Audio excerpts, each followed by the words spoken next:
દેશમાં વડાપ્રધાન તરીકે જે શાસન કર્યું એને સમયથી માપવાની જગ્યાએ સતત એમની 18 કલાકની મહેનત અને 18 કલાકની મહેનત સાથે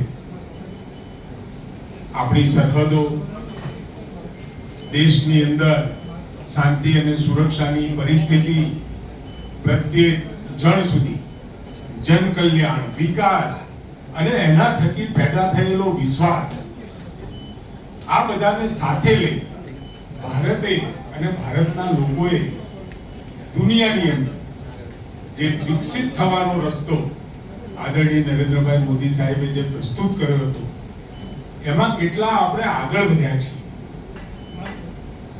અને એ આગળ વધ્યા પછી દુનિયામાં આપણી જે સ્થાન અને જે મહત્વ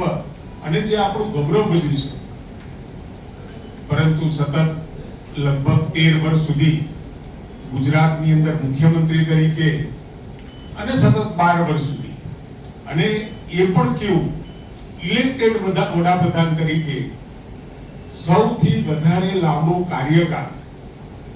12 વર્ષનો પૂર્ણ કરી અને 13મા વર્ષમાં પ્રવેશ કર્યો છે અને હજુ પણ 2029 સુધી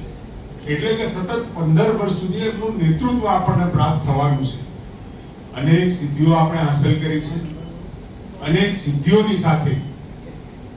ક્યારેય ભૂતકાળમાં આપણે વિચાર્યું ના હોય, ભૂતકાળમાં કોઈ પણ સરકારે વિચાર્યું નહોતું વિકસિત દેશોની શ્રેણીમાં આવવાનું સ્વપ્ન સ્વતંત્ર ભારતમાં જો પહેલી વખત કોઈએ જોયું હોય તે આદરણીય નરેન્દ્રભાઈ મોદી સાહેબે જોયું છે. 2014, 2019 અને 2024 સતત જન સમર્થન એ વિશ્વાસનું પ્રતીક છે, વિકાસના વિશ્વાસનું પ્રતીક છે અને જન કલ્યાણના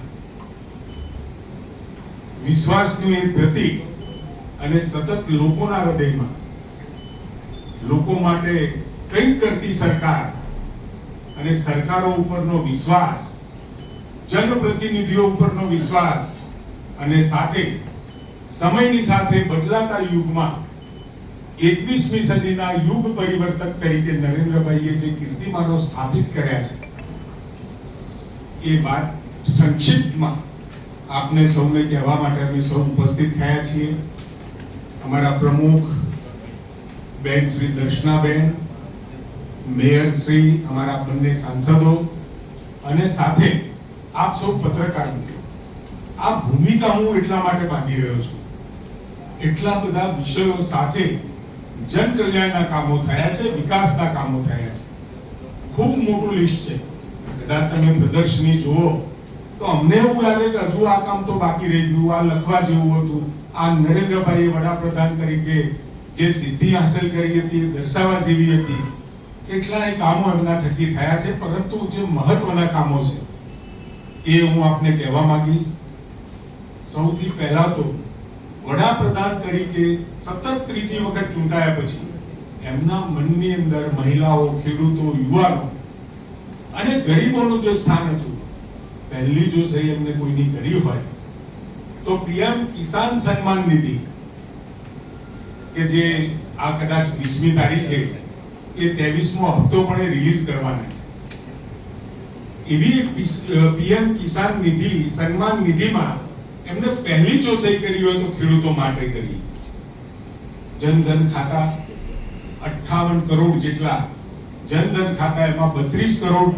જેટલી મહિલાઓના ખાતા. આ ખાતા ખોલાવવાથી એક ફાયદો એ થયો કે જેમને લાભ મળવા પાત્ર નહોતા અને જે ભૂતિયા લાભાર્થીઓ હતા 4.31 કરોડ લોકોને એને ડિલીટ કર્યા, જેના કારણે કરોડો રૂપિયાની બચત એ દેશની તિજોરીને થઈ. કારીગરોને લાભ આપવામાં આવ્યો છે. જનજાતિ કલ્યાણનો પણ એમને પૂરો ખ્યાલ રાખ્યો છે. 15,000 કરોડ જનજાતિ વિકાસ માટે એમને અલગ જોગવાઈ કરી છે અને ધરતી આબા ગ્રામ ઉત્કર્ષ અભિયાન માટે લગભગ 79,000 કરોડ ની વ્યવસ્થા કરી છે. ખેડૂતના સશક્તિકરણ માટે પીએમ કિસાન હેઠળ 4.3 લાખ કરોડની સીધી સહાય, 11 કરોડ ખેડૂતોને લાભ અને સાથે મધ્યમ વર્ગ અને મહિલા શક્તિ માટે પણ મધ્યમ વર્ગ માટે જે 2 લાખની આવક મર્યાદા હતી એને 12,75,000 સુધી એક્સટેન્ડ કરવાનું કામ પ્રધાનમંત્રીએ કરી અને ગરીબ અને મધ્યમ વર્ગના જે લોકો હતા એ લોકોને ખૂબ મોટો ફાયદો પહોંચાડવાનું કામ એ નરેન્દ્રભાઈ મોદી સાહેબે કર્યું છે. 3 કરોડથી વધારે લખપતિ આપણી દીકરીઓ બની ચૂકી છે, લખપતિ દીદીઓ બની ચૂકી છે. 4.5 કરોડ સુકન્યા સમૃદ્ધિ ખાતા ખોલાવ્યા છે અને સુરક્ષા દળોમાં પણ જે પહેલા સંખ્યા બહેનોની 3,000 હતી એ વધારીને 11,000 કરી છે. પર્યાવરણ માટે પણ એ 2009માં સૂર્યની શક્તિ માટેની વ્યવસ્થા અને સૂર્યમાંથી વીજળી પેદા કરવાનું કામ એ ગુજરાતમાં ચારણકા સોલર પ્લાન્ટ દ્વારા આદરણીય નરેન્દ્રભાઈ કર્યું હતું. આજે તો સમગ્ર ભારતમાં ક્લીન એનર્જી માટેનું એક આંદોલન નરેન્દ્રભાઈ મોદી સાહેબે ઉપાડી લીધું છે અને લોકોએ પણ એને ખૂબ ઉત્સાહભેર વધાવી પણ લીધું છે અને પીએમ સૂર્યઘર યોજના હેઠળ 1 કરોડ ઘરોમાં સોલાર સિસ્ટમ સ્થાપિત કરી છે.